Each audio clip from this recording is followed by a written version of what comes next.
Just a couple of weeks since we talked to Governor Brad Little about the state's finances. He said he was proud of his Enduring Idaho plan and how it worked out by increasing revenue and maintaining state services despite the budget cuts. One of his main opponents in the race for governor has a different view. Terri Pickens is the Democratic candidate for governor. She says Little is giving tax breaks to the wealthy, taking services away from the working class, and gaslighting Idahoans because his math doesn't math. Justin Corr sat down with Pickens for her take on Idaho's finances. Governor had his Enduring Idaho plan, unveiled it back in January at the start of the session. He was pretty proud of how it turned out. Even with the cuts, the governor talked about maintaining the state's investments in things like healthcare, public safety. Do you see it that way? When he touts that we have a $250 million revenue surplus this year, and he's patting himself on the back, that's at the hands of Idahoans who lost services. That's at the hands of schools that lost funding and teachers. That's at the hands of infrastructure projects that are sitting along, the highways and freeways in the state that are not being built. So I don't celebrate lack of progress. I don't celebrate taking funds away and then clapping my hands and saying, oh great, look, we have all this money in the bank. That's what we call irresponsible budgeting. We have a fire budget that started out the year at zero.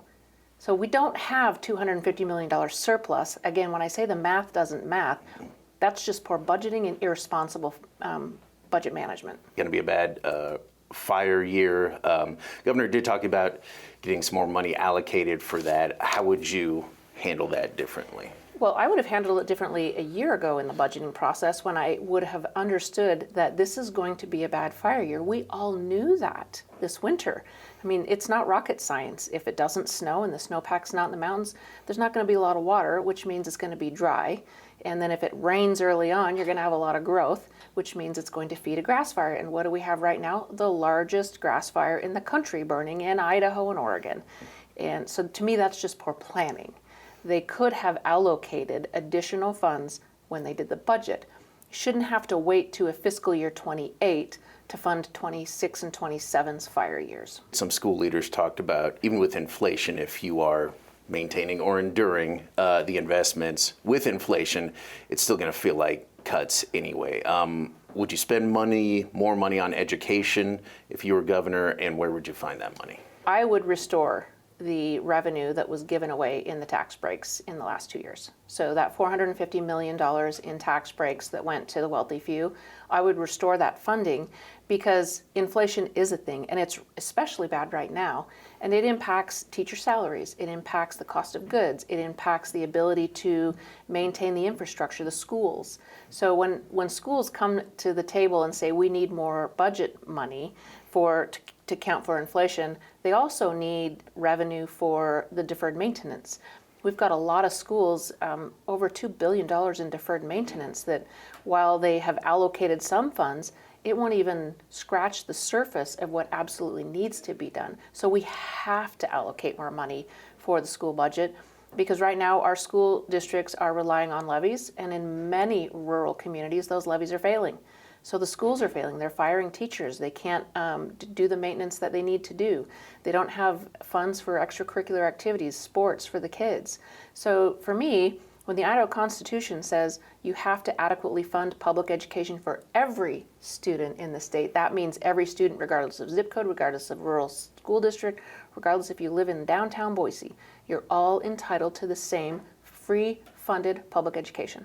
And the Idaho legislature and the governor are not living up to that promise. I heard throughout the legislative session from even Republicans, members of the governor's own party, that they should be dipping into the rainy day funds to avoid cutting. There's a decent pile of money there. He said, though, it's, in his opinion, not raining. So should the legislature have used those rainy day funds?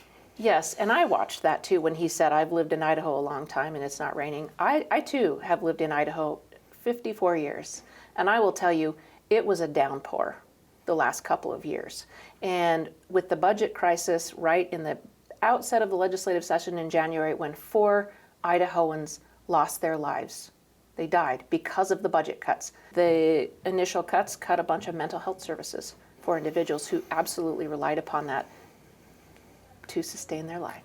To me, Not passing a bill to allow the use of rainy day funds to sustain some of these programs is immoral, and they should have done it.